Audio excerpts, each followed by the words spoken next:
नवरात्रि के प्रथम दिन माँ शैलपुत्री की पूजा अर्चना करने का विधान है। माँ शैलपुत्री पर्वतराज हिमालय की पुत्री थी। सफेद वस्त्र धारण किए माँ शैलपुत्री के दाहिने हाथ में त्रिशूल और बाएं हाथ में कमल शोभायमान है।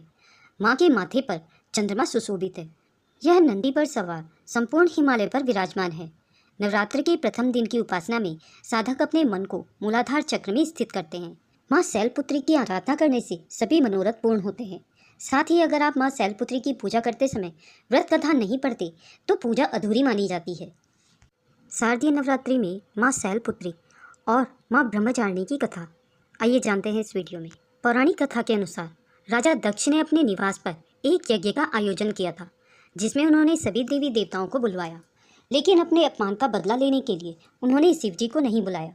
माता सती ने भगवान शिव से अपने पिता द्वारा आयोजित किए गए यज्ञ में जाने की इच्छा जताई। सती के आग्रह करने पर भगवान शिव ने उन्हें जाने की अनुमति दे दी, लेकिन जब सती यज्ञ में पहुंची तो वहां पर उनके पिता दक्ष ने सबके सामने भगवान शिव के लिए अपमानजनक शब्द कहे। अपने पिता की बातें सुनकर माँ सती बेहद ही निराश हुई और उन्होंने यज्ञ की वेदी में कूदकर अपने प्राण त्याग दिए। जिसके बाद माँ सती अलग जन्म में शैलराज हिमालय के घर में जन्मी और वह शैलपुत्री कहलाई। माँ ब्रह्मचारिणी की व्रत कथा। शारदीय नवरात्रि का दूसरा दिन माता ब्रह्मचारिणी को समर्पित होता है। माँ ब्रह्मचारिणी ने हजारों वर्षों तक शिव को पति के रूप में प्राप्त करने के लिए तपस्या की। धार्मिक मान्यता के अनुसार माँ ब्रह्मचारिणी की पूजा करने से साधक को तेज की प्राप्ति होती है और सुख समृद्धि में वृद्धि होती है। इनकी उपासना करने से तप और त्याग में वृद्धि होती है और संयम भी बढ़ता है।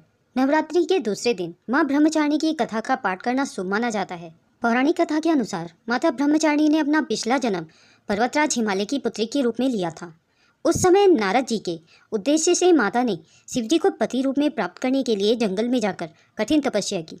माँ ने 1000 सालों तक केवल कंदमूल खाकर अपना गुजारा किया। कई वर्षों तक केवल जमीन पर सोई और हर मौसम में तप करती रही। 3000 साल तक टूटे हुए बेलपत्र खाकर जीवन यापन किया और शिव की भक्ति में लगी रही। फिर कई सालों तक सूखे बेलपत्र भी नहीं खाए और निर्जल और निराहार रहकर तपस्या की। इतनी कठिन तपस्या के कारण माता का शरीर कमजोर और जर्जर हो गया। देवी देवता, ऋषि मुनि, सिद्धगण आदि सभी ने ब्रह्मचारिणी की तपस्या को अभूतपूर्व पुण्य कृत्य बताया, सराहना की और कहा कि हे देवी, आज तक किसी ने इस तरह की कठोर तपस्या नहीं की। यह आपसे ही संभव थी। आपकी मनोकामना परिपूर्ण होगी और भगवान चंद्रमौली शिवजी तुम्हें पति के रूप में प्राप्त होंगे। अब तपस्या छोड़कर जल्द घर लौट जाओ। जल्द ही आपके पिता आपको लेने आ रहे हैं। माँ की कथा का यह सार है कि जीवन के कठिन संघर्षों में भी मन कभी भी विचलित नहीं होना चाहिए। माँ ब्रह्मचारिणी देवी की कृपा से सर्व सिद्धि प्राप्त होती है।